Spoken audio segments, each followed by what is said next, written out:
I think anywhere that you've got a river and people need to cross from one side to the other, there would be a ferry. If you go way back to the early days, you'd probably find a ferryman with a boat, and you'd call the ferryman and he would row you across, or he would row across and pick you up and take you back. It could go back to, I don't know what year, when it was a punt or a rowing boat or something like that, and people took cattle over or whatever then, I just don't know. But it's just a piece of history. Always had a ferry, or it seemed to always have a ferry. So it's got a wee touch of nostalgia there, you know, the Renfrew Ferry.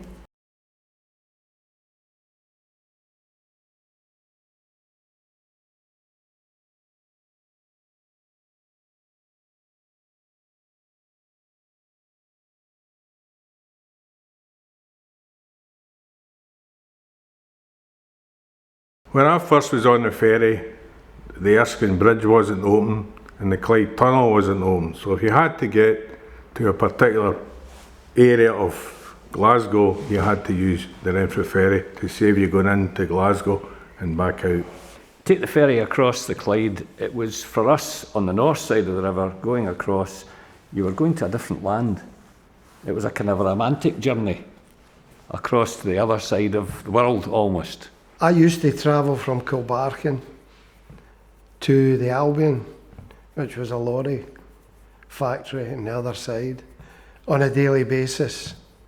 And it was an unusual way to travel to your work every day. Well, I've got memories of me in the 50s, when I was just a child, going with my family across the Renfrew Ferry.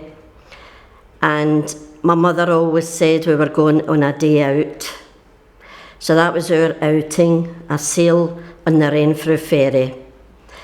We got there, when the ferry came in, she told us, run on, mingle with the crowd.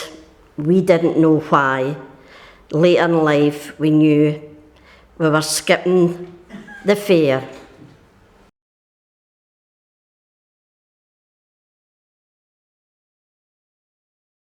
When I came into Renfrew first, town was quiet and there was no traffic lights. And then I was aware of a lot of traffic coming. I thought, where the heck's that coming from? So I followed my nose, you might say. I saw a line of cars and I realised there was a ferry crossing. So one day I used it to go to Clydebank to do some shopping.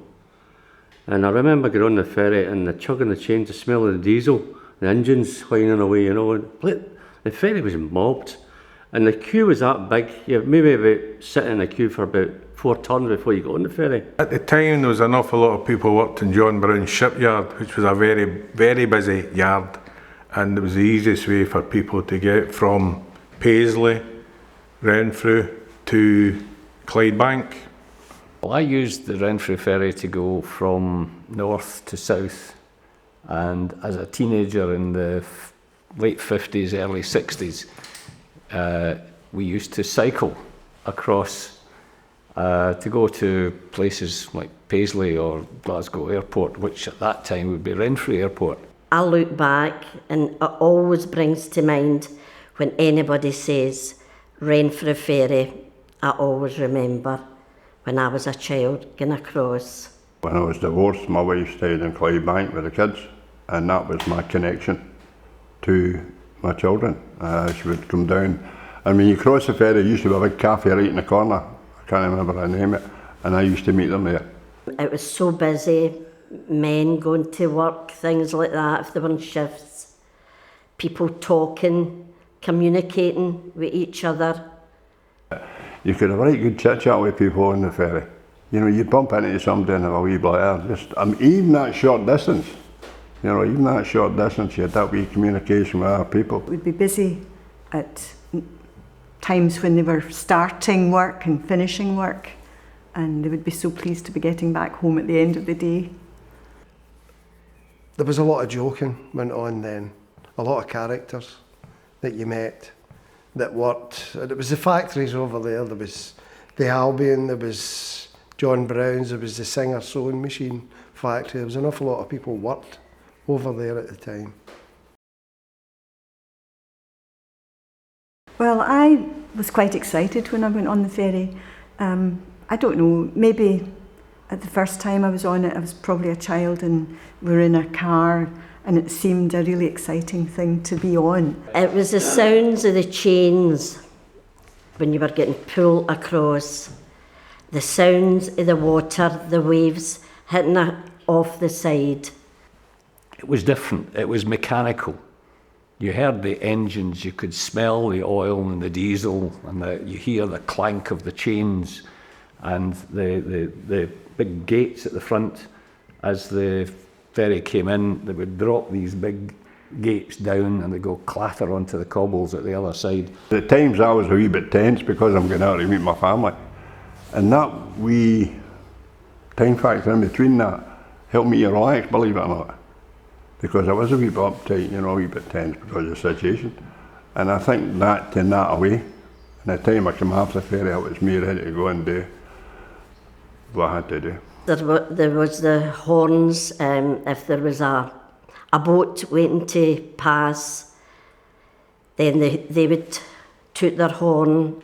The ferry had to wait at the side while the boat got along, because of the chains would rise out the water if the ferry was moving.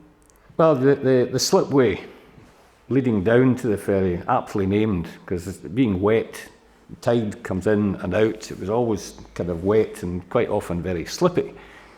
And you also had to be very careful while waiting for the ferry that you didn't go too near the water, because if a ship went down the river, the wash from that ship would come splashing right up and you'd be liable to get your feet wet if you were too close to the edge. You're supposed to stay a distance back, I think, but us as youngsters would dare and go a wee bit further down.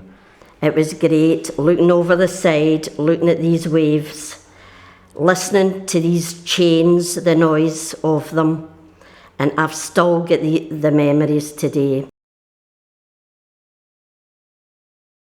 It was quite a large boat with the vehicular deck and then the higher sides where the passengers could go on. We had the big blue ferry, and then they changed it to two smaller ferries which no longer took cars, but they still had room for an emergency vehicle, so if an ambulance had to go across or if a police car or something like that, they could still take that. Well, work was dying down in the Clyde, so there was less work for them to go anyway, so they didn't really need to use the ferry as much. It's changed. First and foremost, it's got smaller and smaller and smaller again. So it's now just a pedestrian ferry. So, as I said, with the opening of the Erskine Bridge, the Clyde Tunnel, people now have got other ways of going about their business. Maintaining a link across the river is probably still quite important for the odd foot passenger and also for recreational. There are lots of walking groups who come along and use the ferry to cross and then they go back. But it's part of progress. Things change. It is still special. I don't think it's lost it. I think it's just downsized it a wee bit with the boat. But the ferry's still important. It's still very, very important because it's a communicator to get to the other side. And a lot of people know go cars. And again, go back to the time factor. I know if you're down there, I'll be there in 5-10 minutes. You know what I mean? So from that point of view, yeah.